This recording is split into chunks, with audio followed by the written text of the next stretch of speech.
നമസ്കാരം. CPIM മുൻ MLA S Rajendran BJP Kerala പ്രഭാരി പ്രകാശ് ജാവദേക്കറുമായി ഡൽഹിയിൽ കൂടിക്കാഴ്ച നടത്തി. എന്നാൽ സൗഹൃദ സന്ദർശനം മാത്രമെന്ന് എസ് രാജേന്ദ്രൻ. വിവാദങ്ങൾക്ക് പിന്നാലെ സുരേഷ് ഗോപിയെ വീട്ടിലേക്ക് സ്വാഗതം ചെയ്ത് കലാമണ്ഡലം ഗോപി. വീട്ടിലേക്ക് വരാൻ ആരുടെയും അനുവാദം ആവശ്യമില്ല എന്നും ഗോപി ആശാൻ. കേരളത്തെക്കുറിച്ചുള്ള വിദ്വേഷ പരാമർശം പിൻവലിക്കാതെ ശോഭ കരന്തലജെ. കേന്ദ്രമന്ത്രി മാപ്പ് പറയണമെന്ന് VD സതീശൻ. പ്രതിപക്ഷ നേതാവിനെതിരെ ഗുരുതരാരോപണവുമായി EP ജയരാജൻ. ഭാര്യ നിക്ഷേപിച്ച പണം തിരികെ ലഭിച്ചാൽ വൈദേകം റിസോർട്ടിൽ നിന്ന് പിന്മാറുമെന്ന് LDF കൺവീനർ. അങ്ങനെ സജീവമായൊരു വാർത്താദിനം. സ്വാഗതം ഇന്ന് സംഭവിച്ചതിലേക്ക്.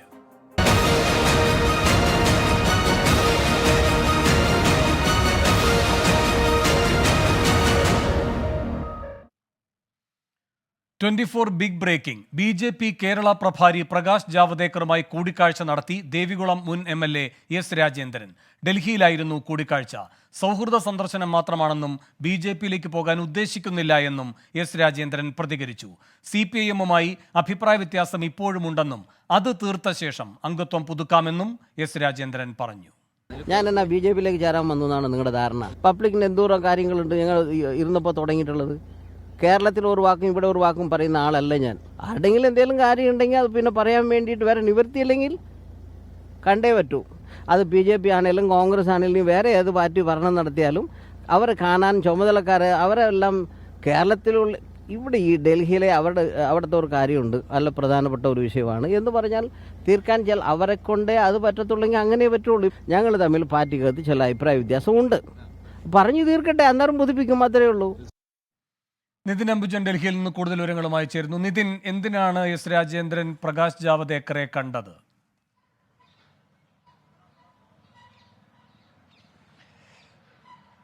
വേണു, ഏതാണ്ട് 1 മണിക്കൂർ ഈ കൂടിക്കാഴ്ച നീണ്ടു നിന്നു. പ്ലാന്റേഷൻ വിഷയവുമായി ബന്ധപ്പെട്ടാണ് കൂടിക്കാഴ്ച എന്നാണ് എസ് രാജേന്ദ്രൻ കൂടിക്കാഴ്ച ശേഷം 24ഓട് പ്രതികരിച്ചത്. BJPയിലേക്ക് ചേരാൻ ഉദ്ദേശിക്കുന്നില്ല, മാത്രമല്ല ജില്ലാ കമ്മിറ്റിയുമായി ഇപ്പോഴും പ്രശ്നങ്ങൾ നിലനിൽക്കുന്നുണ്ട് എസ് രാജേന്ദ്രൻ 24ഓട് വ്യക്തമാക്കിയിട്ടുണ്ട്. പക്ഷെ അപ്പോഴും ഈ കൂടിക്കാഴ്ചയുടെ ഒരു രാഷ്ട്രീയ അന്തരീക്ഷം നമുക്ക് ഏതാണ്ട് വ്യക്തമാണ്. കാരണം കഴിഞ്ഞ ഏതാനും നാളുകളായി CPIയുമായി അകൽച്ചയിലാണ് എസ് രാജേന്ദ്രൻ. അതിനുശേഷം മെമ്പർഷിപ്പ് പുതുക്കുന്നതുമായി ബന്ധപ്പെട്ട് ഇപ്പോഴും ജില്ലാ കമ്മിറ്റിയുമായി ഏറെ അകൽച്ച നിൽക്കുന്നു. സംസ്ഥാന നേതൃത്വത്തിന്റെ നിർദ്ദേശങ്ങൾ അത് അവഗണിച്ചുകൊണ്ട് മുന്നോട്ട് പോകുന്നു ജില്ലാ കമ്മിറ്റി എന്നൊരു പരാതി പരസ്യമായി തന്നെ എസ് രാജേന്ദ്രൻ നടത്തിയിരുന്നു. മാത്രമല്ല BJPയിലേക്ക് പോകുമെന്ന റിപ്പോർട്ടുകൾ വന്നെങ്കിലും അദ്ദേഹം തള്ളി. അതിനുശേഷമാണ് ഇപ്പോൾ ഡൽഹിയിലെത്തി എസ് ജാവേദ്കറുമായി കൂടിക്കാഴ്ച നടത്തിയിരിക്കുന്നത്. എന്തായാലും കൂടിക്കാഴ്ച നടത്തിയത് അദ്ദേഹം ഇപ്പോൾ വ്യക്തമാക്കിയിരിക്കുന്നത് അതൊരു പ്ലാന്റേഷൻ വിഷയമാണെന്ന് കൂടിക്കാഴ്ച വ്യക്തമാക്കിയെങ്കിലും അതിൽ ആ ഒരു പൂർണ്ണമായും വ്യക്തത ഈ ഒരു വിശദീകരണത്തിൽ നമുക്ക് മനസ്സിലാക്കാൻ സാധിക്കുന്നില്ല. കാരണം ലോക്സഭാ തെരഞ്ഞെടുപ്പ് അടുത്തിരിക്കെ കോൺഗ്രസ് കൂടാതെ CPIMൽ അടക്കം അതൃപ്തരായ നേതാക്കളെ BJPയിലേക്ക് കൊണ്ടുവരാനുള്ള നീക്കം കഴിഞ്ഞ ഏതാനും നാളുകളായി BJP അവിടെ നടന്നു വരികയാണ്. ഇതിന്റെ പിന്നാലെയാണ് ഇപ്പോൾ കേരളത്തിന്റെ പ്രഭാരിയായുള്ള പ്രകാശ് ജാവേദ്കറുമായി ഡൽഹിയിലെത്തിയുള്ള ഈ കൂടിക്കാഴ്ച. നേരത്തെയും താൻ കൂടിക്കാഴ്ച നടത്തിയിട്ടുണ്ട് എന്നാണ് അദ്ദേഹം വ്യക്തമാക്കുന്നത്. പക്ഷേ അപ്പോഴും ഇപ്പോഴത്തെ രാഷ്ട്രീയ അന്തരീക്ഷം നമുക്കറിയാം. കാരണം CPIയുമായി അതൃപ്തി അദ്ദേഹം പരസ്യമാക്കിയിട്ടുണ്ട്. CPIM നേതൃത്വത്തിനെതിരെ രൂക്ഷമായ ഭാഷയിൽ തന്നെ ജില്ലാ കമ്മിറ്റിക്കെതിരെ രംഗത്ത് വരുന്ന ഒരു സാഹചര്യം ഉണ്ടായിരുന്നു. എന്തായാലും ഈ കൂടിക്കാഴ്ചയിൽ ഇപ്പോൾ അവസാനിച്ചിട്ടുണ്ട്. ഏതാണ്ട് 1 മണിക്കൂർ നീണ്ട കൂടിക്കാഴ്ചയാണ് ഡൽഹിയിലെ വസതിയിൽ വെച്ച് നടത്തിയിരിക്കുന്നത്. നമുക്കറിയാം പത്മജ വേണുഗോപാൽ BJPയിലേക്ക് ചെയ്തതിനു മുമ്പ് തന്നെ പ്രകാശ് ജാവേദ്കറുമായി കൂടിക്കാഴ്ച നടത്തിയിരുന്നു. കേരളത്തിലെ ഒരുവിധം നേതാക്കളൊക്കെ BJPയിലേക്ക് പ്രവേശിക്കും മുമ്പ് തന്നെ പ്രധാനപ്പെട്ട നേതാക്കൾ അടക്കം ഇത്തരത്തിൽ ജാവേദ്കറുമായി കൂടിക്കാഴ്ച ചെയ്തതിനു ശേഷമാണ് പിന്നീട് BJP അംഗത്വം സ്വീകരിക്കുന്നത്. എന്തായാലും ഈ ഡൽഹിയിലെ കൂടിക്കാഴ്ചയിൽ അത്തരം ചില സൂചനകൾ തന്നെയാണ് ഇപ്പോൾ പുറത്തു വരുന്നത്. കാരണം BJP നേതാക്കളുമായി സംസാരിച്ചപ്പോൾ ഈ കൂടിക്കാഴ്ച അത്തരത്തിൽ സൗഹൃദമായ ഒരു കൂടിക്കാഴ്ചയായി മാത്രം ഇതിനെ വിലയിരുത്തേണ്ടതില്ല അല്ലെങ്കിൽ വ്യാഖ്യാനിക്കേണ്ടതില്ല എന്നാണ് BJP നേതാക്കൾ നമുക്ക് ലഭ്യമാകുന്ന വിവരം. എന്തായാലും പക്ഷേ ഈ എസ് രാജേന്ദ്രനെ നിഷേധിക്കുമെങ്കിൽ പോലും ഇനിയുള്ള ദിവസങ്ങൾ നമുക്ക് കണ്ടറിയാം എസ് രാജേന്ദ്രന്റെ ഭാഗത്തും BJP പ്രവേശനം ഉണ്ടാകുമോ അല്ല CPIMന്റെയും മെമ്പർഷിപ്പ് പുതുക്കി എന്തായാലും CPIMൽ തന്നെ തുടരുമോ എന്ന കാര്യത്തിൽ ഇനിയുള്ള ദിവസങ്ങൾ മാത്രമേ വ്യക്തമാകുകയുള്ളൂ. എന്തായാലും ഈ കൂടിക്കാഴ്ചയ്ക്ക് വലിയ രാഷ്ട്രീയ പ്രാധാന്യമുണ്ട്. കാരണം മൂന്നാറിലെ തോട്ടം മേഖലയിലടക്കം ഈ തമിഴ് സ്വാധീനമുള്ള മേഖലയിൽ BJP ഒരു പ്രധാനപ്പെട്ട നേതാക്കളെ കൊണ്ടുവരാനുള്ള നീക്കം നടന്നു വരികയായിരുന്നു. അതിൽ എസ് രാജേന്ദ്രൻ തന്നെയാണ് BJP ഉന്നം വെച്ച നേതാവ്. ആ അർത്ഥത്തിൽ എന്തായാലും എസ് രാജേന്ദ്രന്റെ ഭാഗത്തുനിന്നുണ്ടായ കൂടിക്കാഴ്ച കഴിഞ്ഞ ഏതാനും മാസങ്ങൾ മുന്നേ നടത്തിയിരുന്നു. ഇതിന് പിന്നാലെയാണ് ഇപ്പോൾ പ്രകാശ് ജാവേദ്കറുമായുള്ള കൂടിക്കാഴ്ച നടത്തിയിരിക്കുന്നത്. എന്തായാലും 1 മണിക്കൂർ നീണ്ട കൂടിക്കാഴ്ചയിൽ സ്വാഭാവികമായിട്ടും പ്ലാന്റേഷൻ വിഷയം മാത്രമായിരിക്കില്ല, ഇപ്പോഴത്തെ രാഷ്ട്രീയ അവസ്ഥയും കൂടി ചർച്ചയായി എന്ന് തന്നെയാണ് മനസ്സിലാക്കാൻ സാധിക്കുന്നത്. വേണു, ശരി. നിതിൻ അംബുജനാണ് ഡൽഹിയിൽ നിന്ന് എസ് രാജേന്ദ്രൻ പ്രകാശ് ജാവദേക്കർ കൂടിക്കാഴ്ചയുടെ വിശദാംശങ്ങൾ നൽകിയത്. വിവാദങ്ങൾക്ക് പിന്നാലെ സുരേഷ് ഗോപിയെ വീട്ടിലേക്ക് സ്വാഗതം ചെയ്ത് കലാമണ്ഡലം ഗോപി. സുരേഷ് ഗോപി വന്നാൽ സ്വീകരിക്കുമെന്ന് കലാമണ്ഡലം ഗോപി. എന്നാൽ സുരേഷ് ഗോപിക്ക് വോട്ട് ചോദിച്ച് വീഡിയോ ചെയ്യില്ല. വിവാദങ്ങൾക്ക് പിന്നാലെ സുരേഷ് ഗോപി വിളിക്കും എന്ന് പ്രതീക്ഷിച്ചു. താൻ ഇടതുപക്ഷമാണെന്നും സുരേഷ് ഗോപിയുമായുള്ള സ്നേഹബന്ധം രാഷ്ട്രീയത്തിന് ഉപയോഗിക്കേണ്ട എന്നും കലാമണ്ഡലം ഗോപി പറഞ്ഞു. പത്മഭൂഷൺ വേണ്ടേ എന്ന പരാമർശമാണ് മകനെ പ്രകോപിപ്പിച്ചത് എന്നും കലാമണ്ഡലം ഗോപി പറഞ്ഞു. ഇങ്ങനെ സുരേഷ് ഗോപി വരും, ഒന്ന് അനുഗ്രഹിക്കണം, ആശാന് പത്മഭൂഷൺ കിട്ടണ്ടേ, അപ്പോൾ ഒന്ന് അനുഗ്രഹിച്ച് വിടുമോ എന്ന് പറഞ്ഞു. ഞാൻ പറഞ്ഞു പത്മഭൂഷൺ കിട്ടാൻ വേണ്ടിയിട്ട് സുരേഷ് ഗോപി അനുഗ്രഹിക്കേണ്ട ആവശ്യമില്ല. ഞാൻ അങ്ങനെ സുരേഷ് ഗോപി അനുഗ്രഹിച്ചിട്ട് എനിക്ക് പത്മഭൂഷൺ കിട്ടും വേണ്ട. അപ്പോൾ സുരേഷ് ഗോപി വരുന്നുണ്ട് എന്ന് കേട്ടാൽ അതിന് സന്തോഷമേ ഉള്ളൂ. പക്ഷേ അപ്പം തന്നെ ഒരു കാര്യം പറഞ്ഞത്, സുരേഷ് ഗോപിയെ അനുഗ്രഹിക്കണം, അതിന് ആശാന് പത്മഭൂഷൺ കിട്ടണ്ടേ എന്നൊരു വാക്ക് അവനെ വല്ലാണ്ട് വിഷമിപ്പിച്ചു. സൂരജ് സജി തൃശ്ശൂരിൽ നിന്ന് കൂടുതൽ വിവരങ്ങളുമായി ചേരുന്നു. സൂരജ്, എന്തുകൊണ്ടാണ് ഗോപി ആശാൻ ഇപ്പോൾ ഇത്തരമൊരു വിശദീകരണവുമായി രംഗത്ത് വന്നിരിക്കുന്നത്? അപ്പോഴും സ്വന്തം രാഷ്ട്രീയ നിലപാട് ഗോപി ആശാൻ വ്യക്തമാക്കുന്നുണ്ട്. അതുകൊണ്ട് വ്യക്തിപരമായുള്ള ഒരു സൗഹൃദം, ആ ഭാഗമായിട്ടുള്ള ഒരു ക്ഷണം, അതിനപ്പുറത്തേക്ക് മറ്റൊന്നുമില്ല എന്ന് വ്യക്തമാക്കാൻ കൂടിയാണോ ആശാൻ ഉദ്ദേശിച്ചത്?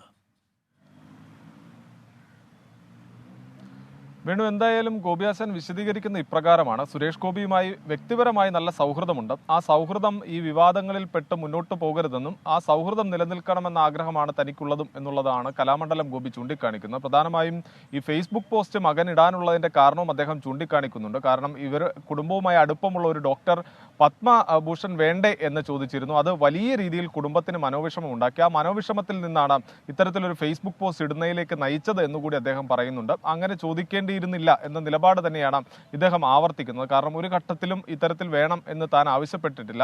ആദ്യം പത്മശ്രീ കിട്ടുന്നതിന് മുമ്പ് സുരേഷ് ഗോപിയുമായി ഒരു സൗഹൃദ സംഭാഷണത്തിനിടയിൽ അത് സൂചിപ്പിച്ചിരുന്നെങ്കിലും അന്ന് സുരേഷ് ഗോപി പറഞ്ഞിരുന്ന അത്തരത്തിൽ നിർദ്ദേശിക്കുന്നതിനൊന്നും താൻ ആളല്ല എന്ന് അദ്ദേഹം പറഞ്ഞിരുന്നു എന്നുള്ളത് കൂടി പറയുന്നു. അതിനുശേഷം പിന്നീട് ഇതേക്കുറിച്ച് ഒരു ചർച്ചയോ മറ്റു കാര്യങ്ങളോ ഒന്നും തന്നെ ഉണ്ടായിരുന്നില്ല. അതിനിടയിൽ ഇതൊരു അനാവശ്യ വിവാദമായി ഉയർത്തിക്കൊണ്ടുവന്ന പശ്ചാത്തലത്തിൽ കുടുംബത്തിന് വലിയ രീതിയിൽ മനോവിഷമം ഉണ്ടായി. തുടർന്നാണ് ഇത്തരത്തിലൊരു ഫേസ്ബുക്ക് പോസ്റ്റ് ഇട്ടതെന്നും താൻ അടിയുറച്ച ഇടതുപക്ഷമാണ്, അതുകൊണ്ടാണ് കെ രാധാകൃഷ്ണന് വേണ്ടി ഒരു വീഡിയോ തയ്യാറാക്കിയത്. പക്ഷേ അത്തരത്തിൽ സുരേഷ് ഗോപിക്ക് വേണ്ടി വീഡിയോ തയ്യാറാക്കാൻ കഴിയില്ല. സൗഹൃദത്തിന്റെ വഴിക്കും രാഷ്ട്രീയത്തിന്റെ വഴിക്കും പോട്ടെ എന്നൊരു നിലപാടാണ് അദ്ദേഹം ഈ ഘട്ടത്തിൽ വ്യക്തമാക്കുന്നത്. അപ്പോഴും അദ്ദേഹം പറയുന്നുണ്ട് താൻ അടിയുറച്ച ഇടതുപക്ഷമാണ്, ഇടതുപക്ഷത്തെ മുന്നോട്ട് പോകാനാണ് തനിക്ക് ആഗ്രഹം. പക്ഷേ സൗഹൃദം എന്ന നിലയിലാണ് സുരേഷ് ഗോപിയെ വീട്ടിലേക്ക് വിളിച്ചത്. അദ്ദേഹം എന്തായാലും ഫോണിൽ പോലും തന്നെ ഇതുവരെയും ബന്ധപ്പെട്ടിട്ടില്ല. ഫോണിലൂടെ സംസാരിച്ചാൽ തീർക്കാവുന്ന ഒരു പ്രശ്നം മാത്രമായിരുന്നു ഇത്. പക്ഷേ അത് ഇത്രത്തോളം കൊണ്ടുപോയതിന് പിന്നിൽ സുരേഷ് ഗോപിയുടെ ഒപ്പമുള്ള ആളുകളാണ്. ചിലരുടെ സ്ഥാപിത താല്പര്യങ്ങൾ ഇത് വിവാദമാക്കിയതിന് പിന്നിൽ ഉണ്ട് എന്നുകൂടി ഗോപി ആശാൻ ചൂണ്ടിക്കാണിക്കുന്നുണ്ട്.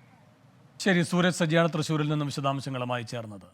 വിദ്വേഷ പരാമർശത്തിൽ തമിഴ് ജനതയോട് മാപ്പ് പറഞ്ഞ് കേന്ദ്രമന്ത്രി ശോഭ കരന്തലജെ. തമിഴ്നാട്ടുകാർ ബംഗളൂരുവിൽ സ്ഫോടനം നടത്തുന്നു എന്ന പ്രസ്താവനയായിരുന്നു വിവാദമായത്. എന്നാൽ മുഴുവൻ തമിഴ്നാട്ടുകാരെയും അല്ല ഉദ്ദേശിച്ചത് എന്ന വിശദീകരണവുമായി മന്ത്രി രംഗത്തെത്തി. മലയാളികൾ കർണാടകയിലെത്തി ആസിഡ് ആക്രമണം നടത്തുന്നു എന്ന പ്രസ്താവന ശോഭ കരന്തലജെ പിൻവലിച്ചില്ല. അതേസമയം കേരളത്തിനെതിരായ അധിക്ഷേപ പരാമർശത്തിൽ കേന്ദ്ര സഹമന്ത്രി ശോഭ കരന്തലജെ മാപ്പ് പറയണമെന്ന് പ്രതിപക്ഷ നേതാവ് വി ഡി സതീശൻ ആവശ്യപ്പെട്ടു. പ്രസ്താവന തിരുത്താൻ തയ്യാറായില്ല എങ്കിൽ കോൺഗ്രസ് തെരഞ്ഞെടുപ്പ് കമ്മീഷനെ സമീപിക്കും. മതസൗഹാർദ്ദം ഇല്ലാതാക്കാനാണ് BJP ശ്രമമെന്നും പ്രതിപക്ഷ നേതാവ് പറഞ്ഞു. മനീഷ് മൂർത്തി ചെന്നൈയിൽ നിന്ന് കൂടുതൽ വിവരങ്ങളുമായി ചേരുന്നു. മനീഷ്, ശോഭ കരന്തലജെ ഈ മാപ്പൊക്കെ പറഞ്ഞുകൊണ്ട് വിശദീകരണം നൽകുമ്പോഴും കൃഷ്ണഗിരി വനമേഖലയുമായി ബന്ധപ്പെട്ടൊക്കെയുള്ള ചില പരാമർശങ്ങളും നടത്തുകയുണ്ടായി. അത് കൂടുതൽ വിവാദങ്ങൾക്ക് വഴിവെക്കുന്നതാണോ? DMK തുടർ നടപടികളിലേക്ക് കടക്കുന്നത് എന്തുകൊണ്ട്? കേരളവുമായി ബന്ധപ്പെട്ട പരാമർശം ശോഭ ഒരു തരത്തിലും മാറ്റാതിരിക്കുന്നതും എന്തുകൊണ്ട്?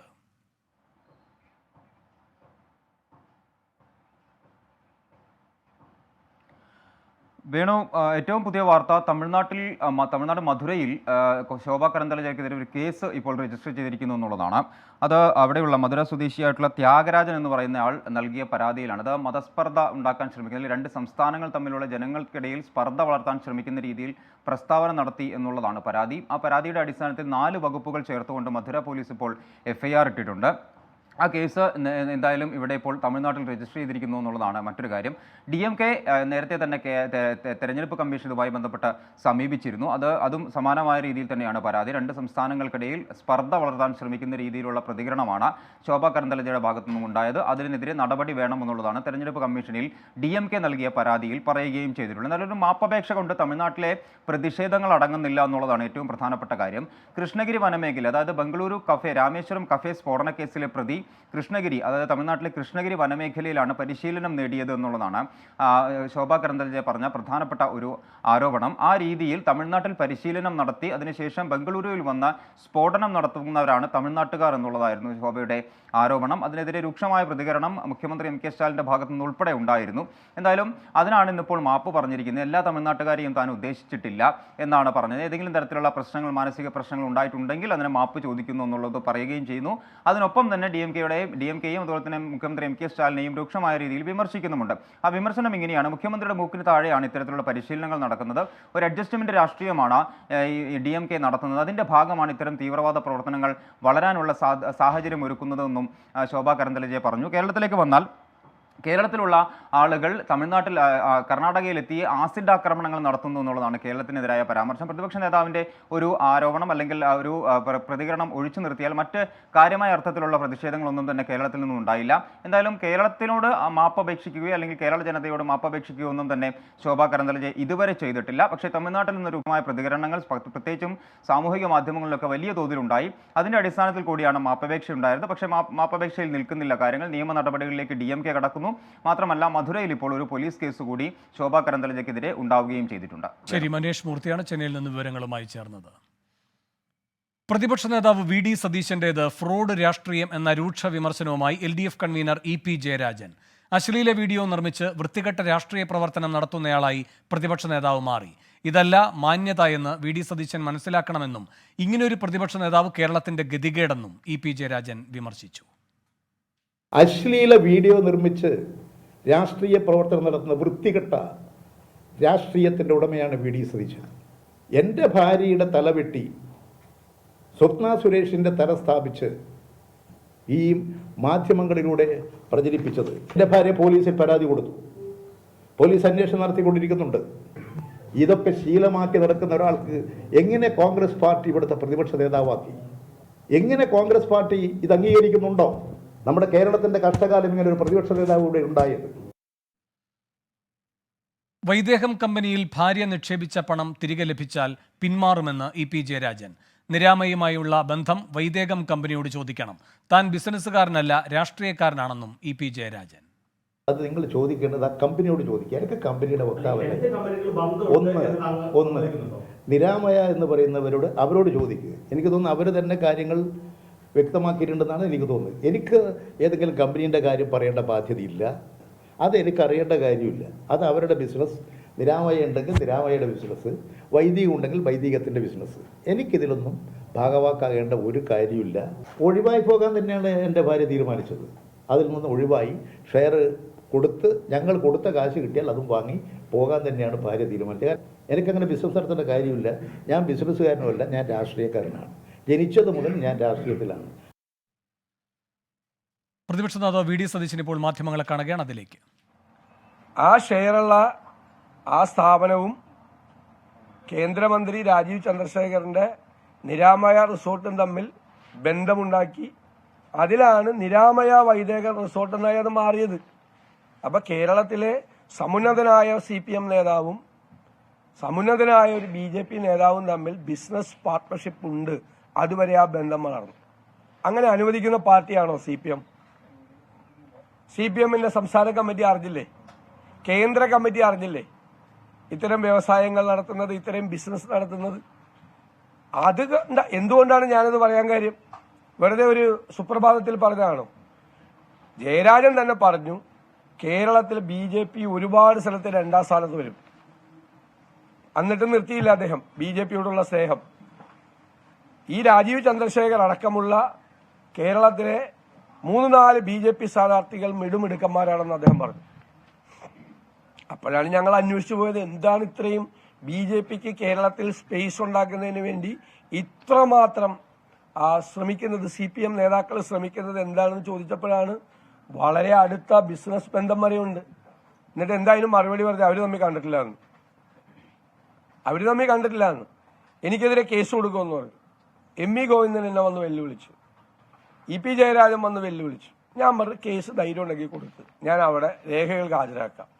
അവർ തമ്മിലുള്ള ഫോട്ടോ അടക്കമുള്ള കാര്യങ്ങളുണ്ടോ എൻ്റെ കയ്യിലുണ്ടെന്ന് പറഞ്ഞു. എൻ്റെ കയ്യിലുണ്ട് ഫോട്ടോ അടക്കമുള്ള കാര്യങ്ങൾ. അവർ തന്നെ പബ്ലിഷ് ചെയ്താണ്. ആര് രഹസ്യമായിട്ട് ഫേക്ക് ഉണ്ടാക്കിയതല്ല. ഈ നിരാമയ വൈദേകം റിസോർട്ട് തന്നെ മീഡിയയ്ക്ക് കൊടുത്ത പടമാണ് എൻ്റെ കയ്യിലുള്ളത്. അവർ തന്നെ പബ്ലിഷ് ചെയ്ത പടമാണ്, ഇപ്പോഴും ഉണ്ട്, സൈറ്റിലെല്ലാം ഉണ്ട്, ഉള്ള പടമാണ് എൻ്റെ കയ്യിലുള്ളത്. ആ പടമല്ല ഫേക്ക് ചെയ്തെന്ന് ഇപ്പോൾ പറയുന്നത്. അത് വേറൊരു പടം ഫേക്ക് ചെയ്ത. ഫേക്ക് ആരെങ്കിലും ചെയ്തിട്ടുണ്ടെങ്കിൽ, വ്യാജ പടം ഉണ്ടെങ്കിൽ അവർക്കെതിരെ കേസെടുത്തോട്ടെ, ഒരു കുഴപ്പമില്ല. പക്ഷെ ആ കേസെടുക്കാൻ ധൃതി കാണിക്കുന്ന CPM എത്ര പരാതി ഞാൻ കൊടുത്തു, എന്നെ ഇതിൽ കൂടി സോഷ്യൽ മീഡിയയിൽ കൂടി അപകീർത്തിപ്പെടുത്തിയതിന് ഞാൻ കൊടുത്ത 1 ഡസനോളം പരാതികൾ ഒരെണ്ണത്തിൽ പോലും അവർ കേസെടുത്തിട്ടില്ല. ഒരെണ്ണത്തിൽ പോലും. ചിലത് കേസെടുക്കാൻ പറ്റില്ല എന്ന് പറഞ്ഞ് തിരിച്ചയച്ചത്. കോൺഗ്രസിനകത്ത് എത്ര വനിതകളെ അപഹേളിച്ചു. മുൻ മുഖ്യമന്ത്രിയായിരുന്ന ശ്രീ ഉമ്മൻചാണ്ടിയുടെ മകൾ അച്ചു ഉമ്മനെ വരെ അവഹേളിച്ചുകൊണ്ട് ഒരുപാട് പോസ്റ്റ് ഇട്ടു. അതൊന്നും ഒരു കേസെടുത്തില്ല, ഒന്നും കേസെടുത്തില്ല. ഞങ്ങൾ കൊടുത്ത് ഒരു പരാതിയിലും കേസെടുത്തില്ല. ഈ പരാതിയിൽ കേസെടുക്കണമെങ്കിൽ എടുത്തോ, ആരാണ് ഉത്തരവാദി എന്ന് പറഞ്ഞ കേസ്. ഞാൻ പറഞ്ഞ ഫോട്ടോ ഈ വ്യാജ ഫോട്ടോ അല്ല, ഒറിജിനൽ ആയിട്ടുള്ള ഫോട്ടോയാണ്. അത് ഈ വ്യാജ ഫോട്ടോ കാട്ടി ഇതാണ് VD സതീശൻ പറഞ്ഞ ഫോട്ടോ എന്ന് പറയണ്ട. അദ്ദേഹം ഉയർത്തി കാണിച്ച ഫോട്ടോ അല്ലാതെ ഫേക്ക് ആയിട്ടുള്ള ഫോട്ടോ, അല്ലാത്ത ഫോട്ടോ ഈ കമ്പനി തമ്മിൽ ബന്ധം. ഇനിയിപ്പോൾ അത് ഇനി ഞാനത് കൊണ്ടുവരേണ്ട ആവശ്യമില്ല. കാരണം അദ്ദേഹം തന്നെ സമ്മതിച്ചു ഈ 2 കമ്പനിയും തമ്മിൽ ബന്ധമുണ്ടെന്ന്. ഇത് ഇപ്പൊ പറയാണ് ഇത് രാജീവ് ചന്ദ്രശേഖരന്റെ കമ്പനി ആണോ എന്നൊക്കെ നമ്മളോട് ചോദിക്കുകയാണ്. ആര്? EP ജയരാജൻ നമ്മളോട് ചോദിക്കുക, രാജീവ് ചന്ദ്രശേഖരനോ അദ്ദേഹത്തിന്റെ ഭാര്യയ്ക്കോ ഇതിൽ ബന്ധമുണ്ടോ എന്ന് എനിക്ക് അറിയില്ല. ഇത് തന്നെയാണ് പണ്ട് 2 കോടി രൂപ സാന്റിയാഗോ മാർട്ടിന്റെ കയ്യിൽ നിന്ന് ദേശാഭിമാനിയുടെ മാനേജറായിട്ടിരിക്കുമ്പോൾ അത് കിട്ടിയെന്ന് പറഞ്ഞപ്പോൾ ഒരു പിടിയില്ലാത്ത രീതിയിൽ സംസാരിക്കുകയും അവസാനം അത് തിരിച്ചു കൊടുക്കാനുള്ള ഏർപ്പാടുണ്ടാക്കുകയും ചെയ്തു. ഞാൻ പിന്നെ അദ്ദേഹം ഒരുപാട് ആക്ഷേപങ്ങളൊക്കെ പറയാനും ഞാൻ മറുപടി പറഞ്ഞില്ല. അദ്ദേഹം അത് പറഞ്ഞു തുടങ്ങി അപ്പത്തൊട്ട് നിരവധി CPM നേതാക്കളും പ്രവർത്തകരും ഒക്കെ എനിക്ക് അദ്ദേഹത്തെ പറ്റിയുള്ള അദ്ദേഹത്തിന്റെ കഴിഞ്ഞ കാലഘട്ടത്തെക്കുറിച്ചുള്ള നിരവധി കാര്യങ്ങൾ എനിക്ക് അയച്ചു തരുന്നുണ്ട്. ഈ സാന്റിയാഗോ മാർട്ടിന്റെ കയ്യിൽ നിന്ന് പണം മേടിച്ചതും ലിസ് വിവാദവും VS അച്യുതാനന്ദൻ ഷെയ്ഡി ക്യാരക്ടർ എന്ന് പറയുന്ന ബിസിനസ്സുകാരനായിട്ടുള്ള ബന്ധവും മറ്റേ ദേശാഭിമാനിക്ക് പരസ്യം മേടിച്ച കാര്യവും ഏറ്റവും അവസാനം ചിറ്റപ്പന്റെ റോൾ എടുത്തത് ഉൾപ്പെടെയുള്ള ഒരു ഡസനോളം കാര്യങ്ങൾ പറയാനുണ്ട്. ഞാൻ അതിലേക്കൊന്നും പോകുന്നില്ല. നമ്മൾ ഈ സബ്ജക്റ്റ് പോകാൻ പാടില്ലല്ലോ. അപ്പോൾ ആ സബ്ജക്റ്റ് എനിക്ക് വളരെ സന്തോഷമുണ്ട്. ഞാൻ എൻ്റെ വിശ്വാസ്യത ഞാൻ ഒന്നുകൂടി അത് തെളിയിച്ചിരിക്കുന്നു. ഞാൻ പറഞ്ഞ കാര്യം, അതായത് കേരളത്തിലെ സമുന്നതനായ CPM നേതാവും സമുന്നതനായ BJP നേതാവും തമ്മിൽ ബിസിനസ് ബന്ധമുണ്ട് എന്ന് പറഞ്ഞ കാര്യം അദ്ദേഹം സ്ഥിരീകരിച്ചതിലുള്ള സന്തോഷം ഞാൻ പ്രകടിപ്പിക്കുന്നു. ഇതാണ് ബന്ധം എന്ന് പറയുന്നത്. ഇപ്പൊ നിങ്ങൾ വേറെ കാര്യം പുറത്തു വന്നു. ഇന്നലെ ഇൻകം ടാക്സിന്റെ ഡയറക്ടർ ജനറൽ ഒരു പ്രസ്താവന പറഞ്ഞു. എന്താ പറഞ്ഞത്? കൊച്ചിയിൽ വെച്ച് പറഞ്ഞത് കുഴൽപ്പണ കേസ്, കൊടകര കുഴൽപ്പണ കേസ്, കേരളത്തിലെ BJP നേതൃത്വം ഉൾപ്പെട്ടിട്ടുള്ള കേസ്. ആ കേസിലെ പണം ഇൻകം ടാക്സിനെ ഏൽപ്പിച്ചിട്ടില്ല. സാധാരണഗതിയിൽ ഇൻകം ടാക്സിനെയാണ് അത് ഏൽപ്പിക്കേണ്ടത്. അത് ഏൽപ്പിച്ചിട്ടില്ല. എവിടെയാണ് അതിന്റെ അന്വേഷണം? അതിന്റെ അന്വേഷണയുടെ അതിൽ ഒരു BJP പ്രധാനപ്പെട്ട നേതാക്കളെയും പ്രതി ചേർത്തില്ല. ഒരു നേതാക്കളെയും പ്രതി ചേർത്തില്ല. ആ നേതാക്കളുമായി ഈ പണം കൊണ്ടുവന്ന ആളുകൾ നേരിട്ട് ഫോണിൽ ബന്ധപ്പെട്ടതിന്റെ ഫോണിലെ തെളിവുകളുണ്ട്. BJP സംസ്ഥാന പ്രസിഡന്റ് സുരേന്ദ്രൻ ഉൾപ്പെടെയുള്ള ആളുകളുമായി നേരിട്ട് സംസാരിച്ചതിന്റെ തെളിവുകൾ കുഴൽപ്പണ കേസിലുണ്ട്. ഒറ്റ BJP നേതാവിനെയും പ്രതിയാക്കിയില്ല. ഇവർ തമ്മിലുള്ള ബന്ധമാണ്, അവിശുദ്ധ ബാന്ധവമാണ്. അപ്പൊ കുഴൽപ്പണ കേസ് ഒതുക്കി തീർത്ത് SNC ലാവ്ലിൻ കേസും സ്വർണ്ണക്കള്ളക്കടത്ത് കേസും ലൈഫ് മിഷൻ കേസും കരുവന്നൂർ കേസും മാസപ്പണി കേസും എല്ലാം ഒതുക്കി തീർക്കാൻ വേണ്ടിയിട്ടുള്ള പരസ്പരമുള്ള സഹായ സഹകരണ സംഘമാണ് ഇവർ. അതാണ് ഞങ്ങൾ ആരോപണം ഉന്നയിച്ചത്. ഇവർ തമ്മിലുള്ള അവിശുദ്ധമായ ബാന്ധവം. ഞാൻ പറഞ്ഞല്ലോ, കഴിഞ്ഞ നിയമസഭാ തെരഞ്ഞെടുപ്പിൽ CPM-ഉം BJP-യുമായി അവിശുദ്ധമായ ഒരു ബന്ധമുണ്ടായിരുന്നു എന്ന് പറഞ്ഞതാര? RSSന്റെ മുഖപത്രമായ ഓർഗനൈസറിന്റെ ചുമതലയുണ്ടായിരുന്ന പ്രധാനമന്ത്രിയുടെ ഓഫീസുമായി ബന്ധമുണ്ടായിരുന്ന ബാലശങ്കർ. അദ്ദേഹം പറഞ്ഞു ഞങ്ങൾ തമ്മിൽ ബന്ധമുണ്ടായിരുന്നു. ആ ബന്ധം ഇപ്പോഴും തുടരുന്നു. ഈ പാർലമെന്റ് ഇലക്ഷനിലും കോൺഗ്രസിനെ ദുർബലപ്പെടുത്തി, UDF-നെ ദുർബലപ്പെടുത്തി, കോൺഗ്രസിന്റെ എണ്ണം കുറച്ച് BJP-ക്ക് സ്പേസ് ഉണ്ടാക്കി BJP-യുടെ എണ്ണം കൂട്ടാനും BJP നേതാക്കളെ സന്തോഷിപ്പിക്കാനുമാണ് പിണറായി വിജയനും കൂട്ടരും ശ്രമിക്കുന്നത്. ഇവിടെ ഒരു BJP നേതാവ്, കർണാടകയിലെ BJP നേതാവ് കേരളത്തെ അപമാനിച്ചു, തമിഴ്നാടിനെയും അപമാനിച്ചു. അവർ തമിഴ്നാടിനോട് മാപ്പ് പറഞ്ഞു, കേരളത്തോട് മാപ്പ് പറഞ്ഞിട്ടില്ല. അപ്പൊ കേരളത്തിലെ BJP നേതാക്കന്മാർക്ക് നാണമില്ലേ? കേരളത്തെയല്ലേ അപമാനിച്ചു? ഒരു സംസ്ഥാനത്തെയല്ലേ ഒരു സമുന്നതയായ ഒരു BJP നേതാവ്, വനിതാ നേതാവ് കർണാടകത്തിൽ നമ്മുടെ സംസ്ഥാനത്തെ അപമാനിച്ചിട്ട് അവരോട് ആ പ്രസ്താവന പിൻവലിക്കണം, കേരളത്തോട് മാപ്പ് പറയണം എന്ന് പറയാൻ തന്റെ ഇടമുള്ള ഒരു BJP നേതാവും കേരളത്തിലില്ലേ? ദേശീയ നേതാക്കൾ ആരും ഇല്ലേ?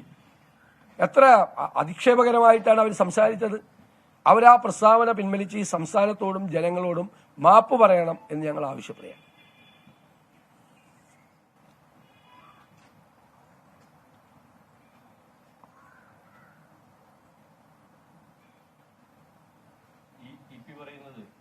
ഭാര്യയുടെ ഷെയർ വേണമെങ്കിൽ ഒഴിവാക്കാൻ തയ്യാറാണ്. ഒരു കമ്മ്യൂണിസ്റ്റുകാരൻ എന്ന നിലയിലുള്ള അഭിമാനബോധത്തോടെ നിൽക്കാൻ അത് ഷെയർ ഒഴിവാക്കാൻ തയ്യാറാണ്. അങ്ങനെ അത് ഒഴിവാക്കിയാൽ തീരുന്ന പ്രശ്നമാണ്. അതല്ലല്ലോ അദ്ദേഹം അന്ന് പറഞ്ഞത്. ഞാൻ ഈ ആക്ഷേപം ഉന്നയിച്ചപ്പോഴും എന്താ പറഞ്ഞത്? എനിക്ക് സ്വത്തുണ്ടെങ്കിൽ ഞാൻ സതീശനും, എന്റെ ഭാര്യയ്ക്ക് സ്വത്തുണ്ടെങ്കിൽ സതീശന്റെ ഭാര്യയ്ക്ക് നന്നാക്കാന്ന് ഇല്ലേ? എന്തെങ്കിലും ഉണ്ടെങ്കിൽ ഇതിന്റെ അകത്ത്. അപ്പൊ ഞാൻ പറഞ്ഞു ഞങ്ങൾക്ക് രണ്ടുപേർക്കും അത് വേണ്ട, നിങ്ങളുടെ വേണ്ട, നിങ്ങളുടെ ഭാര്യയുടെ വേണ്ട, ഞങ്ങൾക്ക് അതിന്റെ ആവശ്യമില്ല എന്ന് പറഞ്ഞു. ഇപ്പൊ ഇന്നെന്താ പറയുക? ഇന്നാണ് പറയുന്നത് ഷെയർ ഉണ്ടെന്ന് പറയണ. മറ്റത് ഒരു ബന്ധവും ഇല്ലെന്നല്ലേ പറഞ്ഞത്? ഒരു ബന്ധവും ഇല്ല എന്ന് പറഞ്ഞു. ഇപ്പൊ ബന്ധം നിഷേധിക്കുന്നുണ്ടോ? രാജീവ് ചന്ദ്രശേഖർ നിഷേധിക്കുന്നുണ്ടോ? EP ജയരാജൻ നിഷേധിക്കുന്നുണ്ടോ? ഞാൻ അതല്ലേ പറഞ്ഞുള്ളൂ, വേറെ ഒന്നും ഞാൻ പറഞ്ഞില്ലല്ലോ. ഈ രണ്ട് കമ്പനികളും തമ്മിൽ ബന്ധമുണ്ട്, അവർ തമ്മിൽ ഒരു മാനേജ്മെന്റ് കോൺട്രാക്ട് ഉണ്ട്, ഒരു എഗ്രിമെന്റ് ഉണ്ട്. അത് രണ്ടും കൂടി ഒരു കമ്പനിയായി ചേർന്നു. നിരാമയ വൈദേകം റിസോർട്ട് എന്നാണ് ഇപ്പൊ അതിന്റെ പേര്. അത് ഞാൻ പറഞ്ഞ CPM BJP റിസോർട്ട് എന്ന് പേരിടുന്നത് പോലെയാണ്. അദ്ദേഹം ആദ്യം എന്താ പറയുക, ഞാൻ അതിന്റെ ഒരു അഡ്വൈസർ മാത്രമാണ് എന്നല്ലേ പറഞ്ഞത്. അന്ന് ഭാര്യയ്ക്ക് ഷെയറുള്ള കാര്യം പറഞ്ഞിരുന്നോ? പറഞ്ഞില്ല. അപ്പൊ ഞാൻ ചോദിച്ചു, ഇദ്ദേഹം എന്തൊരു അഡ്വൈസർ? ഇദ്ദേഹം വലിയ റിസോർട്ടിന്റെ എക്സ്പെർട്ടാണ്. വലിയ പോകുന്ന ആളുകളൊക്കെ റിസോർട്ടുകാർ, വലിയ റിസോർട്ട് ഗ്രൂപ്പുകാർ അഡ്വൈസറാക്കുക. ആ റിസോർട്ടിന്റെ അഡ്വൈസറാക്കാൻ അദ്ദേഹത്തിന് എന്താ എക്സ്പീരിയൻസ്? വെറുതെ പറഞ്ഞതാണ് അഡ്വൈസറാണെന്ന്. അഡ്വൈസർ എന്ന് പറഞ്ഞാൽ എന്താ ഉദ്ദേശിക്കുന്നത്? ഉപദേശകരാണ്, നടത്തിപ്പിന്റെ അല്ലേ? അതല്ലല്ലോ.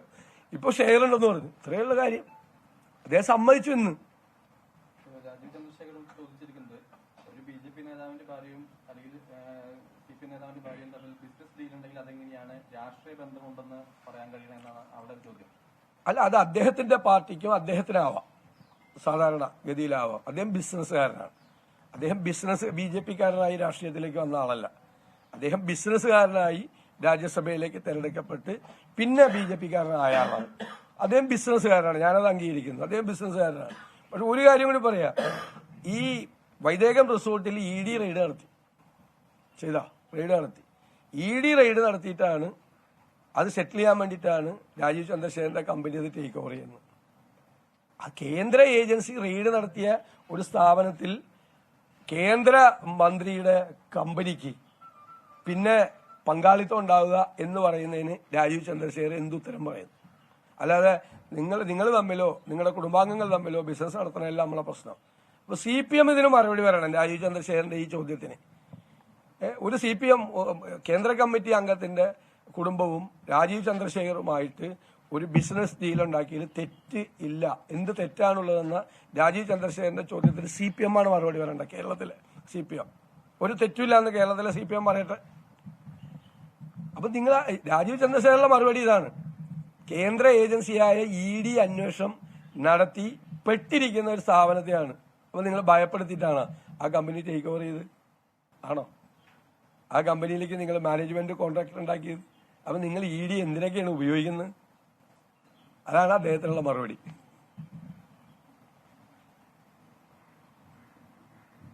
ഈ ചിത്രം എന്ന് പറയുന്നത് EP ജയരാജന്റെ ഭാര്യയും മകനും നിരാമയ അധികൃതരുമായി നിൽക്കുന്ന ഒരു ഫോട്ടോയാണ്. അത് അവര് പബ്ലിഷ് ചെയ്തിട്ടുള്ള ഫോട്ടോയാണ്. അതിന്റെ CEO ഉൾപ്പെടെയുള്ള ആളുകൾ ഉൾപ്പെടെയുള്ള ഒരു പടമാണ്. ഞാൻ വേണമെങ്കിൽ കൂടുതൽ തെളിവുകൾ എനിക്കെതിരെ കേസ് കൊടുക്കുമെന്നല്ല പറഞ്ഞത്. കേസ് കൊടുക്കുമ്പോൾ ചെയ്യാം, ഞാൻ കൊണ്ടുവരാം, കൂടുതൽ തെളിവുകൾ കൊണ്ടുവരാം. ഇത് പരസ്യമായിട്ടുള്ള പടമാണ്. അത് അദ്ദേഹം നിഷേധിക്കുമെന്ന് എനിക്ക് തോന്നുന്നില്ല. അദ്ദേഹം കാണിച്ചത് വേറെ പടമാണ്, അതെനിക്കറിയില്ല ഫേക്ക് ഇതാണ്. പടമുണ്ട്, അവർ തന്നെ ഈ നിരാമയ തന്നെ പബ്ലിഷ് ചെയ്തിരിക്കുന്ന, അവർ തന്നെ പുറത്തു കൊടുത്തിരിക്കുന്ന പടമുണ്ട്. ഉത്തരവാദിത്തപ്പെട്ട മാധ്യമങ്ങളിൽ വന്ന പടമാണ്. പ്രധാനപ്പെട്ട ആ മാധ്യമത്തിനെതിരെയൊന്നും കേസൊന്നുമില്ലല്ലോ, അവരെല്ലാവരും നിൽക്കുന്ന പടമാണ്. അതാരെങ്കിലും മോർഫ് ചെയ്താണെങ്കിൽ അത് പറയട്ടെ. അത് ഒരു ചർച്ചയ്ക്കിടയിൽ ശ്രീ ജ്യോതികുമാർ ചാമക്കാല ആ പടം കാണിച്ചല്ലോ. ആ പടത്തിനെ പറ്റി ഒരു വിരോധം ഇല്ലല്ലോ. എന്തിനു വെറുതെ പടം എടുത്താണ്? നിരാമയുടെ CEO ഉൾപ്പെടെയുള്ള അവരുടെ ലീഡർഷിപ്പും അദ്ദേഹത്തിന്റെ കുടുംബാംഗങ്ങൾ ഉൾപ്പെടെയുള്ള അതിൻ്റെ അവർ ടീമായിട്ടാണ് ചെയ്തത്. നമ്മളെന്താ പറഞ്ഞത്? അവർ തമ്മിലൊരു ബിസിനസ് ബന്ധമുണ്ടെന്ന് പറഞ്ഞു. അന്ന് ഇല്ല എന്ന് പറഞ്ഞു രാജീവ് ചന്ദ്രശേഖർ. ഇപ്പൊ ചോദിച്ചു ഉണ്ടെങ്കിൽ എന്താ കുഴപ്പമെന്ന് ചോദിക്കണത്. ശരിയാണ്. രാജീവ് ചന്ദ്രശേഖറിന്റെ ആദ്യത്തെ സ്റ്റേറ്റ്മെന്റ് എന്താ? I have never seen him, we don't have any relation എന്നാണ് പറഞ്ഞത് അല്ലേ? ഇപ്പൊ ചോദിക്കണം ഞങ്ങളുടെ ഭാര്യമാര് തമ്മിൽ ബന്ധമുണ്ടെങ്കിൽ നിങ്ങൾക്ക് എന്താന്ന് ചോദിക്കണത്.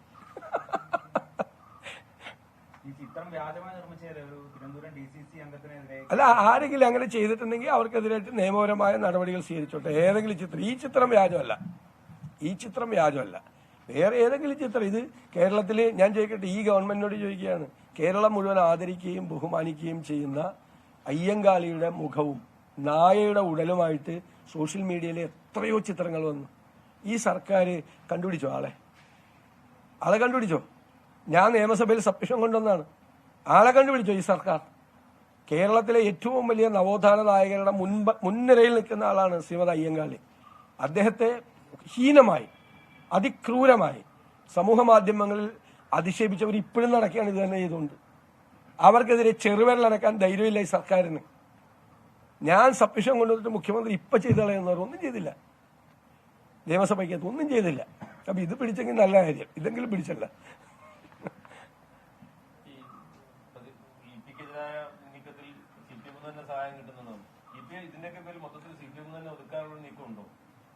അല്ല, ഞാനൊന്നും അദ്ദേഹത്തെ പോലുള്ള ഒരു പ്രധാനപ്പെട്ട നേതാവ് BJP പോകുമെന്നോ CPM, അതൊക്കെ അവരുടെ CPMന്റെ അകത്ത് ആഭ്യന്തര കാര്യങ്ങളാണ്.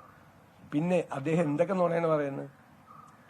ഈ MV ഗോവിന്ദന്റെ ജാഥ നടക്കുന്ന സമയത്ത് ആ ജാഥയിൽ പങ്കെടുക്കാതെ കൊച്ചിയിൽ വന്നിട്ട് ദല്ലാൽ നന്ദകുമാറിന്റെ അമ്മയുടെ സപ്തതിയിൽ പങ്കെടുത്തിട്ട്, പ്രൈവറ്റ് ആയിട്ടുള്ളൊരു ചടങ്ങാണ്, അതിൽ അദ്ദേഹം ഷോൾ അണിയിച്ചു. കഴിഞ്ഞ ദിവസം നിങ്ങളോട് ചോദിച്ചു ദല്ലാൽ നന്ദകുമാർ അത് ആരാന്ന് ചോദിച്ചു.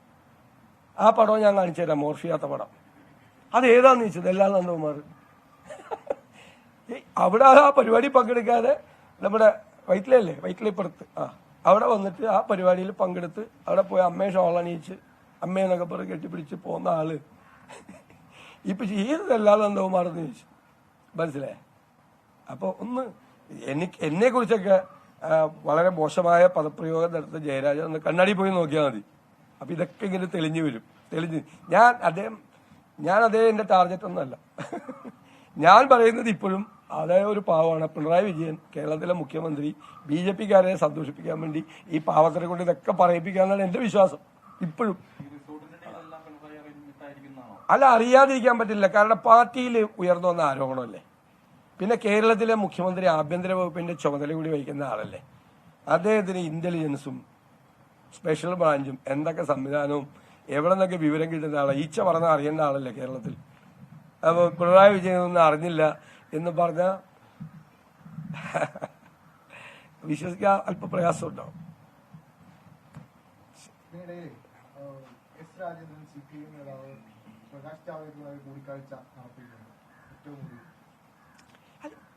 നമ്മൾ ഏതെങ്കിലും നേതാക്കന്മാർ ഏതെങ്കിലും പാർട്ടി വിട്ട് അങ്ങോട്ട് പോകുന്നതിന് മുമ്പ് ഞാൻ പറഞ്ഞവരെ അധിക്ഷേപിക്കാറില്ല. പോയി കഴിഞ്ഞാൽ നമുക്ക് പറയാമല്ലോ. ഞാൻ പറഞ്ഞല്ലോ, ഇത് ഒരാൾ കോൺഗ്രസ് വിട്ട് 1 or 2 പേർ പാർട്ടി വിട്ട് പോയി എന്നുള്ളത്. ഇപ്പം ഇന്നലെ ഞാൻ പത്തനംതിട്ട കൺവെൻഷനിൽ CPMന്റെ ഒരു പ്രധാനപ്പെട്ട നേതാവ് കോൺഗ്രസിൽ ചേർന്നു. പഞ്ചായത്ത് വൈസ് പ്രസിഡന്റൊക്കെ ആയിരുന്ന ആളാണ്, ഏരിയ കമ്മിറ്റി അംഗമാണ്, കോൺഗ്രസിൽ ചേർന്ന്. ഞാനും KPCC പ്രസിഡന്റും ചേർന്ന് സമരാഗ്നി ജാഥ നയിക്കുമ്പോൾ എത്രയോ പേരാണ് CPMകാർ BJPക്കാർ കോൺഗ്രസിൽ ചേർന്നത്. ഞങ്ങൾ മിക്കവാറും സ്ഥലങ്ങളിൽ വെച്ച് അവർക്ക് മെമ്പർഷിപ്പ് കൊടുത്തു. പല സ്ഥലത്ത് മലപ്പുറം ജില്ലയിൽ കഴിഞ്ഞ ഒരു വർഷത്തിനിടയിൽ എത്രയോ പേരാണ് കോൺഗ്രസിൽ ചേർന്നത്. ഇത് തെരഞ്ഞെടുപ്പിന്റെ സായാഹ്നമാണ്. പലരും ദേശീയ തലത്തിൽ എത്ര പേര് BJP വിട്ട് കോൺഗ്രസിൽ ചേർന്ന്. ഗുജറാത്തിൽ നരേന്ദ്രമോദിയുടെ സംസ്ഥാനത്ത് BJP വിട്ട് കോൺഗ്രസിൽ ചേർന്നിട്ടില്ല ആള്. ഇതൊക്കെ അപ്പം ഇവരിത് ചെയ്യാണ്. അത് BJPയേക്കാൾ ആഘോഷിക്കുന്നത് BJPക്ക് കിട്ടി, അവർക്ക് താല്പര്യമില്ല. കാരണം അവരിതിനകത്ത് അസ്വസ്ഥരാണ്. കാരണം വിറക് വിട്ട് വെള്ളം കോരം ചെയ്യുന്ന ഒരു പുറത്തും ഇന്നലെ വന്ന ആളുകളെ A ക്ലാസ് സീറ്റും മേടിച്ചുകൊണ്ട് പോവും കണ്ട് അവരാകെ വിഷമിച്ചും പ്രയാസപ്പെട്ടിരിക്കുക. അവരുടെ നേതാക്കന്മാരുടെ പ്രതികരണങ്ങൾ കണ്ട് പ്രതിപക്ഷ നേതാവ് EP-ക്കുള്ള മറുപടി നൽകുകയാണ്. വാർത്താ സമ്മേളനത്തിൽ രാജീവ് ചന്ദ്രശേഖറുമായുള്ള ബിസിനസ് ബന്ധം EP സമ്മതിച്ചു എന്നാണ് സതീശൻ പറയുന്നത്. ബിസിനസ് ബന്ധത്തിൽ എന്താണ് തകരാറെന്ന് രാജീവ് ചന്ദ്രശേഖറും ചോദിക്കുന്നു. തന്റെ വിശ്വാസ്യത തെളിഞ്ഞിരിക്കുന്നു ഈ ആരോപണം ഉന്നയിച്ചതിലെന്ന് വി ഡി സതീശൻ പറയുന്നു. ഇ പിയും രാജീവ് ചന്ദ്രശേഖറുമായുള്ള ഈ ബിസിനസ് പാർട്ണർഷിപ്പ് CPM കേന്ദ്ര നേതൃത്വം അറിഞ്ഞില്ലേ എന്നും സതീശൻ ചോദിക്കുന്നു. CPM BJP റിസോർട്ട് എന്ന് പേരിടുന്നത് പോലെയാണ് നിരാമയ വൈദേകം റിസോർട്ട് എന്ന പേരിട്ടിരിക്കുന്നത് എന്നും സതീശന്റെ രൂക്ഷ വിമർശനം. ഇടവേളയ്ക്ക് ശേഷം തിരികെ എത്താം. സ്വാഗതം. കോൺഗ്രസിന്റെ 3ാം ഘട്ട സ്ഥാനാർത്ഥി പട്ടിക ഇന്ന് പ്രഖ്യാപിക്കും. 50 സീറ്റുകളിലേക്കുള്ള സ്ഥാനാർത്ഥികളെയാണ് പ്രഖ്യാപിക്കുക. ബംഗാളിൽ കോൺഗ്രസ് CPIM പാർട്ടികൾ സീറ്റ് ധാരണയിലെത്തി. നിതിൻ അംബുജൻ ഡൽഹിയിൽ നിന്ന് കൂടുതൽ വിവരങ്ങളുമായി ചേരുന്നു. നിതിൻ, ഈ അമേഠി റായ്ബറേലി സസ്പെൻസ് തുടരുന്നത് എന്തുകൊണ്ട്? അതേപോലെ വരുൺ ഗാന്ധി എങ്ങോട്ടേക്ക് എന്ന ആശങ്ക BJP കേന്ദ്ര നേതൃത്വത്തെയും കുഴയ്ക്കുന്നുണ്ടോ?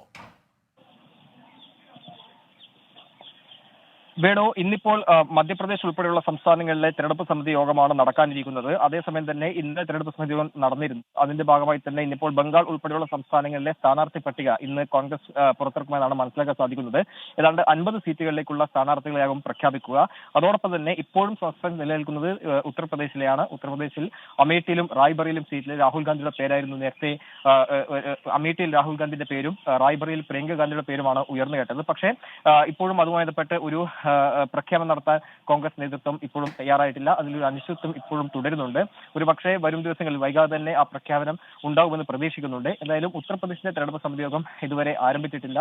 ഇനിയുള്ള ദിവസങ്ങളിൽ മാത്രമേ അത് നടക്കുകയുള്ളൂ എന്നാണ് കോൺഗ്രസ് നേതൃത്വം വ്യക്തമാക്കുന്നത്. ഹൈക്കമാൻഡ് നേരത്തെ തന്നെ വ്യക്തമാക്കിയിരുന്നു രാഹുൽ ഗാന്ധി വയനാട് കൂടാതെ അമേഠിയിൽ മത്സരിക്കുന്ന ഒരു ആവശ്യം ഹൈക്കമാൻഡ് നേരത്തെ മുന്നോട്ട് വെച്ചിരുന്നു. അതുമായി ബന്ധപ്പെട്ട ചർച്ചകൾ ഇപ്പോഴും തുടരുകയാണ്. അതിനിടയിലാണ് ഇപ്പോൾ വരുൺ ഗാന്ധി BJP നേതൃത്വമായി ഇപ്പോൾ തെറ്റിയിരിക്കുന്നത്. എന്തായാലും സമാജ്വാദി പാർട്ടിയിലേക്ക് ചേരുമെന്നുള്ളൊരു സൂചനയാണ് ഇപ്പോൾ വരുൺ ഗാന്ധിയുടെ ഭാഗത്തും ഉണ്ടായിരിക്കുന്നത്. ഒരു പക്ഷേ സമാജ്വാദി പാർട്ടിയിൽ എത്തിച്ച് അമേഠിയിലടക്കം വരുൺ ഗാന്ധിയുടെ പേര് പരിഗണിക്കുമെന്നുള്ള ചില സൂചനകൾ വരുന്നുണ്ട്. അതുമായി ബന്ധപ്പെട്ട ചർച്ചകൾ ശേഷം മാത്രമേ എന്തായാലും കൂടുതൽ വിശദാംശങ്ങൾ ഇപ്പോൾ വ്യക്തമാവുകയുള്ളൂ. നിലവിലിപ്പോൾ കോൺഗ്രസിന്റെ തെരഞ്ഞെടുപ്പ് സമിതി യോഗം അല്പസമയത്തിനകം ആരംഭിക്കും. അതോടൊപ്പം 3ാം ഘട്ട പട്ടികയും ഇന്നുണ്ടാകും. നിതിൻ അംബുജനാണ് ഡൽഹിയിൽ നിന്ന് വിവരങ്ങൾ നൽകിയത്.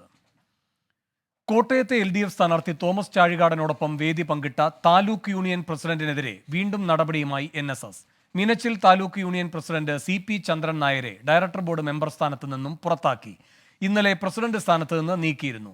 പാലായിൽ നടന്ന LDF പ്രചാരണ പരിപാടികളിലാണ് CP ചന്ദ്രൻ നായർ പങ്കെടുത്തത്. ടോബി ജോൺസൺ കോട്ടയത്ത് നിന്ന് കൂടുതൽ വിവരങ്ങളുമായി ചേരുന്നു. ടോബി, ഇപ്പോൾ ഡയറക്ടർ സ്ഥാനത്ത് നിന്നും പുറത്താക്കിയിരിക്കുകയാണ്. അപ്പോൾ ഈ NSS നേതൃത്വത്തിനെതിരെ ഉയരുന്ന ഒരു ആരോപണം ഗണേഷ് കുമാറിന് ഇല്ലാത്ത എന്തു കുഴപ്പമാണ് ചന്ദ്രൻ നായർക്കുള്ളത് എന്നാണ്. കൂടാതെ ഇടത് സ്വതന്ത്ര കൗൺസിലറായി അവിടെ പാലാ നഗരസഭയിൽ പ്രവർത്തിച്ചിട്ടുള്ള ആളുമാണ് ചന്ദ്രൻ നായർ. ആ ഘട്ടത്തിൽ ഇല്ലാത്ത എന്ത് അതൃപ്തിയാണ് ഇപ്പോൾ NSS നേതൃത്വത്തിന് ചന്ദ്രൻ നായരോടുള്ളത്? വേണു, ഈ മീനച്ചിൽ താലൂക്ക് യൂണിയനിലെ ഒരു വിഭാഗം ആളുകൾ ഇതിനെതിരെ ചില പ്രതിഷേധങ്ങൾ ഉയർത്തി. അതാണ് ആ ഒരു പ്രതിഷേധത്തെ തുടർന്നാണ് ഈ നടപടിയിലേക്ക് NSS എത്തിയത് എന്നുള്ളൊരു വിവരമാണ് നമുക്ക് ലഭിക്കുന്നത്. രാവിലെ നാം സുകുമാരൻ നായരുമായി സംസാരിച്ചപ്പോൾ അത് തന്നെയാണ് അദ്ദേഹം പറഞ്ഞത്. അതായത് മീനച്ചിൽ താലൂക്കിലുള്ള യൂണിയനിലുള്ള ചില ആളുകൾ ഈ ഒരു നടപടിയെ തുടർന്ന്, പ്രസിഡന്റിന്റെ ഈ നടപടിയെ തുടർന്ന് അവർ രാജിവെക്കുന്ന ഒരു സാഹചര്യത്തിലേക്ക് പോയി. ഈ ഒരു ഘട്ടത്തിലാണ് ഇദ്ദേഹത്തോട് രാജി എഴുതി വാങ്ങിയത് എന്നുള്ള വിവരം തന്നെയാണ് നമുക്ക് ലഭിക്കുന്നത്. പുറത്ത് അദ്ദേഹത്തെ മാറ്റിയത് എന്നാണ് പറയുന്നത്. ഒപ്പം തന്നെ ഡയറക്ടർ ബോർഡ് സ്ഥാനത്ത് നിന്നും ഇദ്ദേഹത്തെ നീക്കുന്ന ഒരു നടപടിയിലേക്ക് വന്നു. അത് ഈ പ്രതിഷേധം, ഇത്തരത്തിലുള്ളൊരു പ്രശ്നം ഉള്ളത് കൊണ്ടാണ്. അതിൽ എടുത്തു പറയേണ്ടത് സമദൂര നിലപാടാണ് തങ്ങൾ സ്വീകരിച്ചിരിക്കുന്നത്. അതുകൊണ്ട് തന്നെ അതിന് വിരുദ്ധമായി നിന്ന ഒരാളെന്ന നിലയിലാണ് ഈ ഒരു നടപടി എന്നാണ് നേരത്തെ വേണു സൂചിപ്പിച്ചതുപോലെ തന്നെ പല രാഷ്ട്രീയ പാർട്ടികളിലുള്ള ആളുകൾ NSSലുണ്ട്. അവർക്കൊക്കെ ഇല്ലാത്ത, അവരോടൊന്നും കാണിക്കാത്ത തരത്തിലുള്ള ഒരു പ്രശ്നം ഏത് സാഹചര്യത്തിലാണ് ഉണ്ടായത് എന്നുള്ള കാര്യത്തിലാണ് ഇനി വ്യക്തത വരേണ്ടത്. എന്തായാലും ഇത്തരത്തിലുള്ള പ്രതിഷേധം യൂണിയനുള്ളിൽ നിന്ന് തന്നെ ഉണ്ടായ സാഹചര്യത്തിലാണ് നടപടി എന്നുള്ള വിവരമാണ് നമുക്ക് ലഭിക്കുന്നത്. വേണം. ശരി, ടോബി ജോൺസണാണ് കോട്ടയത്ത് നിന്ന് വിവരങ്ങൾ നൽകിയത്. Good evening. മാർക്കറ്റ് വ്യൂവിന്റെ ക്ലോസിംഗ് ബില്ലിലേക്ക് സ്വാഗതം. ആദ്യം ബിസിനസ് ഹെഡ്ലൈൻസ്. ചാഞ്ചാട്ടത്തിനൊടുവിൽ നേരിയ നേട്ടത്തിൽ വ്യാപാരം അവസാനിപ്പിച്ച് ഇന്ത്യൻ ഓഹരി വിപണി. സെൻസെക്സ് 90 പോയിന്റ് ഉയർന്നു. നിഫ്റ്റി 21,800 മുകളിൽ വ്യാപാരം അവസാനിപ്പിച്ചു.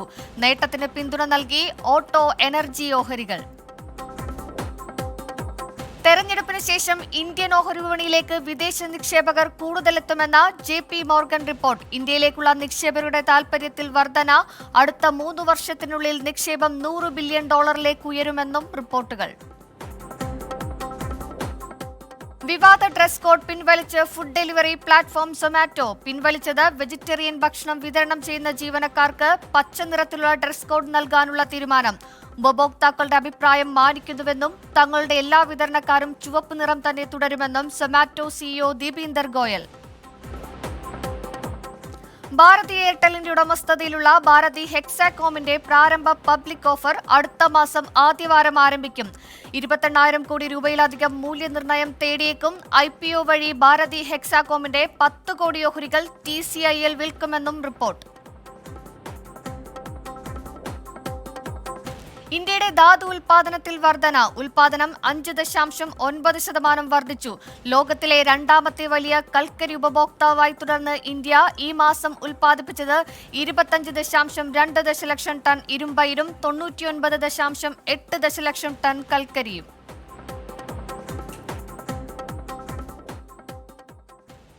ഇനി മാർക്കറ്റ് അനാലിസിസിലേക്കാണ്.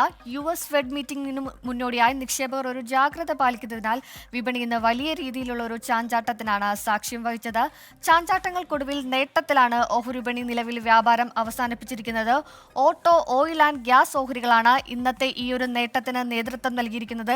ഏകദേശം ഒരു 1.5% നേട്ടമാണ് ഓട്ടോ ആൻഡ് ഓയിൽ ഗ്യാസ് ഓഹരികളിൽ ഇന്നുണ്ടായത്. ഇനി സൂചികകളിലേക്ക് വരികയാണെങ്കിൽ നാഷണൽ സ്റ്റോക്ക് എക്സ്ചേഞ്ച് സൂചികയായ നിഫ്റ്റിയിലെ ഓൾമോസ്റ്റ് എല്ലാ സൂചികളും നേട്ടത്തിലാണ് അവസാനിപ്പിച്ചിരിക്കുന്നത്. പക്ഷേ Nifty bank, Nifty mid cap, Nifty financial സർവീസിലൊക്കെ തന്നെ നേരിയ ഒരു വിൽപ്പന സമ്മർദ്ദം പ്രകടമായിരുന്നു. ഇനി നിഫ്റ്റി 50യിലേക്ക് വരികയാണെങ്കിൽ 21 പോയിന്റ് നേട്ടത്തിൽ 21,839 പോയിന്റിലാണ് നിഫ്റ്റി 50യിൽ ഇന്ന് നിലവിൽ വ്യാപാരം അവസാനിച്ചിരിക്കുന്നത്. പക്ഷേ Nifty financial and Nifty banks ഓഹരികളിലേക്ക് വരികയാണെങ്കിൽ ദിവസത്തിന്റെ ഒരു പകുതി വരെ ഈ പച്ചയിലാണ്. ഈ നിഫ്റ്റി ബാങ്കും നിഫ്റ്റി ഫിനാൻഷ്യൽ സർവീസൊക്കെ തന്നെ ഒരു പോസിറ്റീവ് മോഡിലാണ് വ്യാപാരം തുടരുന്നത്. പക്ഷേ നിലവിൽ വ്യാപാരം അവസാനിപ്പിക്കുമ്പോൾ നിഫ്റ്റി ബാങ്കിൽ 73 പോയിന്റ് ഇടിവിൽ 46,310 പോയിന്റിലാണ് നിഫ്റ്റി ബാങ്കിൽ വ്യാപാരം അവസാനിച്ചിരിക്കുന്നത്. നിഫ്റ്റി ഫിനാൻഷ്യൽ സർവീസസിൽ 20,544 57 പോയിന്റ് ഇടിവിലാണ് നിഫ്റ്റി ഫിനാൻഷ്യൽ സർവീസസിൽ വ്യാപാരം അവസാനിച്ചിരിക്കുന്നത്. ഇനി ബോംബെ സ്റ്റോക്ക് എക്സ്ചേഞ്ചിലേക്ക് പോവുകയാണെങ്കിൽ ബോംബെ സ്റ്റോക്ക് എക്സ്ചേഞ്ച് നിലവിൽ ഒരു വലിയ രീതിയിലുള്ള ഒരു ചാഞ്ചാട്ടത്തിനൊക്കെ സാക്ഷ്യം വഹിച്ചിരുന്നു.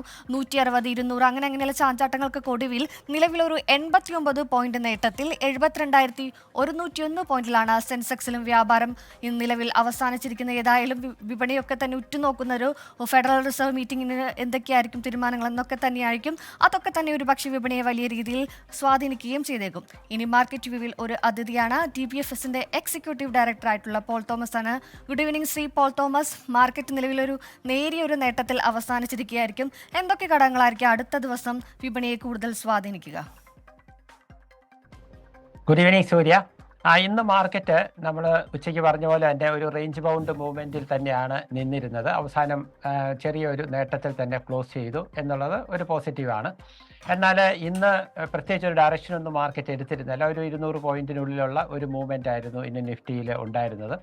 എന്നാൽ നാളെ അതിന് വിപരീതമായിട്ട് ഒരു ഡയറക്ഷൻ എടുക്കാനുള്ള സാധ്യതയാണ് മാർക്കറ്റിലുള്ളത്. കാരണം ഒന്ന്, ഫെഡറൽ റിസർവിൻ്റെ ഒരു തീരുമാനം ഇന്ന് ഉണ്ട്. US ഫെഡറൽ റിസർവിൻ്റെ എന്നത്തേക്കായിരിക്കും അവർ ഇൻട്രസ്റ്റ് റേറ്റ് കുറയ്ക്കുന്നത്, അതോ ഇനിയും കുറയ്ക്കുന്ന തീരുമാനം മാറ്റിവെക്കുമോ നീട്ടിവെക്കുമോ എന്നുള്ള കാര്യങ്ങൾ ഇന്ന് അറിയാം എന്ന് പ്രതീക്ഷിക്കുന്നു. നാളത്തെ മാർക്കറ്റിന് ഒരു പ്രത്യേകത, നിഫ്റ്റിയെ സംബന്ധിച്ചുള്ള നിഫ്റ്റി ഓപ്ഷൻസിൻ്റെ ക്ലോസിംഗ് ആണ് നാളെ വ്യാഴാഴ്ച. അതുമാത്രമല്ല അടുത്ത വ്യാഴാഴ്ച മന്ത്ലി ഫ്യൂച്ചേഴ്സ് ആൻഡ് ഓപ്ഷൻസിൻ്റെ ക്ലോസിംഗ് ആണ്. അപ്പോൾ ഈ ഘടകങ്ങളെല്ലാം തന്നെ മാർക്കറ്റ് പാർട്ടിസിപ്പൻസിനെ ഒരു പരിധിവരെ വരും ദിവസങ്ങളിൽ ബാധിക്കും എന്നുള്ളതിന് സംശയമില്ല. അതുകൊണ്ട് തന്നെ ഇന്നത്തെ മാർക്കറ്റ് പോലെ ആയിരിക്കണം എന്നില്ല നാളത്തെ മാർക്കറ്റ് എന്ന് ചിന്തിക്കാം. നന്ദി ശ്രീ പോൾ തോമസ് ആണ് മാർക്കറ്റ് വ്യൂവിൽ അതിഥിയായി എത്തിയത്. ഏതായാലും US ഫെഡ് മീറ്റിംഗുമായി ബന്ധപ്പെട്ട തീരുമാനങ്ങൾ നിർണായകമാണ്. കൂടുതൽ വിപണി വാർത്തകളുമായി മാർക്കറ്റ് വ്യൂവിൽ ഇനി നാളെ കാണാം. ഇനി ഇടവേളയ്ക്ക് ശേഷം ഇന്ന് സംഭവിച്ചതുമായി വേണു ബാലകൃഷ്ണൻ തുടരും.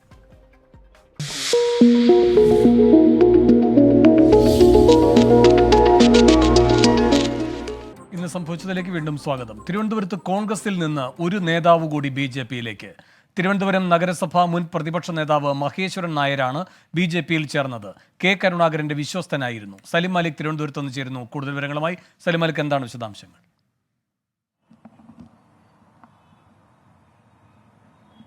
വേണു, ഈ സംഭവവുമായി ബന്ധപ്പെട്ട് വിഴിഞ്ഞത്ത് നടന്ന അപകടത്തിനെ തുടർന്ന് തന്നെ ഈ വിഷയത്തിൽ ഗതാഗത വകുപ്പ് ഇടപെട്ടിട്ടുണ്ട്. അതിലൊരു അന്വേഷണം പ്രഖ്യാപിച്ചിട്ടുണ്ട്. അതിന്റെ റിപ്പോർട്ട് ഇന്ന് തന്നെ ലഭിക്കും എന്ന് പറയുകയും ചെയ്തിട്ടുണ്ട്. അത് മാത്രമല്ല, ഈ വിഷയവുമായി ബന്ധപ്പെട്ട് തന്നെ വിദ്യാഭ്യാസ മന്ത്രി വി ശിവൻകുട്ടി ഇന്ന് നടന്ന ഈ വാർത്തയുടെ വിശദാംശങ്ങൾക്കായി തിരുവനന്തപുരത്ത് കോൺഗ്രസിൽ നിന്ന് ഒരു നേതാവ് കൂടി BJPയിലേക്ക് പോയിരിക്കുന്നു.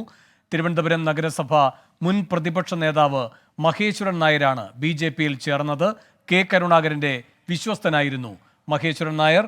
തിരുവനന്തപുരം നഗരസഭയിൽ കോൺഗ്രസിന്റെ പ്രതിപക്ഷ നേതാവായിരുന്നു. കരുണാകരൻ കോൺഗ്രസ് വിട്ട് DACയിലേക്ക് പോയപ്പോൾ കൂടെ പോയ വ്യക്തിയാണ്. ദീർഘകാലം കോൺഗ്രസുമായി ബന്ധപ്പെട്ട് പ്രവർത്തിച്ച പാരമ്പര്യമുള്ള നേതാവ് കൂടിയാണ് മഹേശ്വരൻ നായർ.